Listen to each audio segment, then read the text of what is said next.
ስላጠቋቸው ምክንያታዊ ለመሆን ፈልገው አይ በቃ ምሳሌው ነው ብለው አረፉ። አበቃ ገረደሱ። እውነተኛውን የሃይማኖት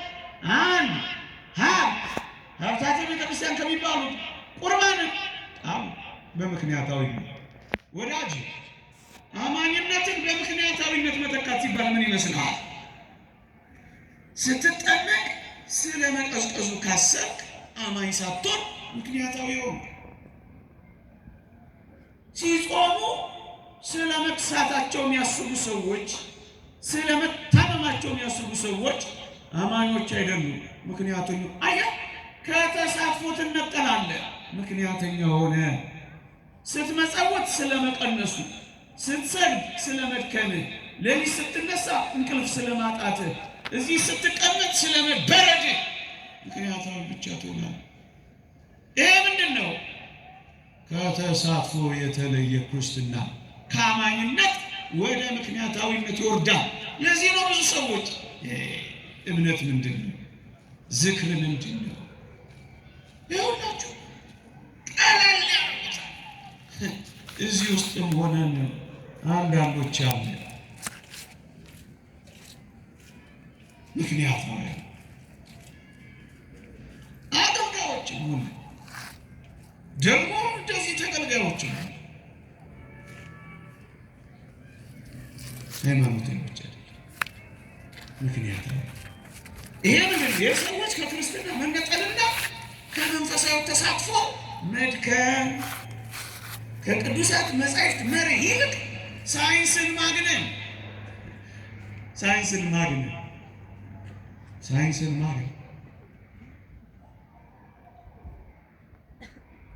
ሳይንሳዊ አብዮትን እያገነኑ ሃይማኖትን ያቆስሳሉ ይላል ኦገስት ኮምት የተባለ ሰው በመጨረሻው ዘመን። ይሄው ብዙ ወጣት የምናጣው ለምንድን ነው? የዓለምን ዓለም እያገነነ ነው። መንኮራኩሩ እየደነቀው እግዚአብሔር በመንኮራኩር ውስጥ ቤት ትሰራለህ እኔ አወርድሃለሁ ያለው እግዚአብሔር አይደንቃቸውም፣ ግን መንኮራኩሩ ይደንቃቸው። በክንፍ የሚበሩ የፈጠረ አምላክ አያስገርማቸው። ስለ ጀትና ሚሳይል ያንን ዓለም ይመርጣሉ፣ ይወዳሉ። የሚበልጠው እዚህ ያለ በሚያንሰው ይኮራሉ። ምን ሆኑ?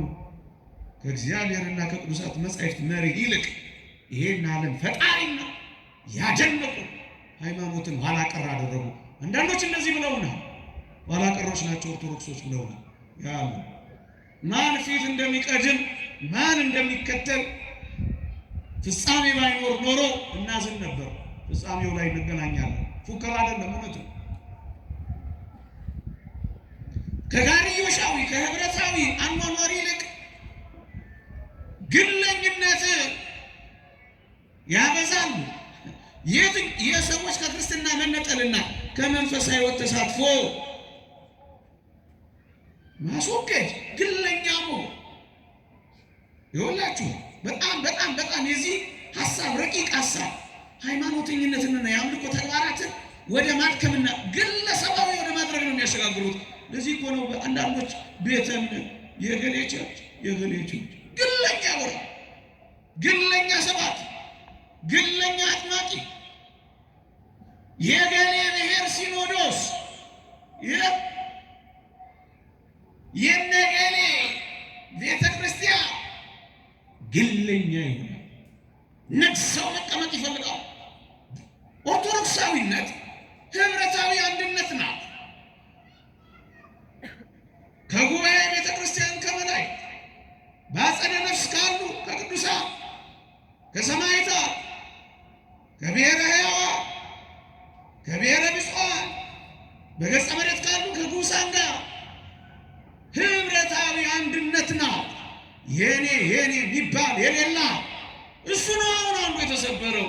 ህብረታዊ አንድነታችንን አድርገው የተለያየ ስለሆነ ጉልበታችን ደከመ፣ ንግግራችን ተለያየ።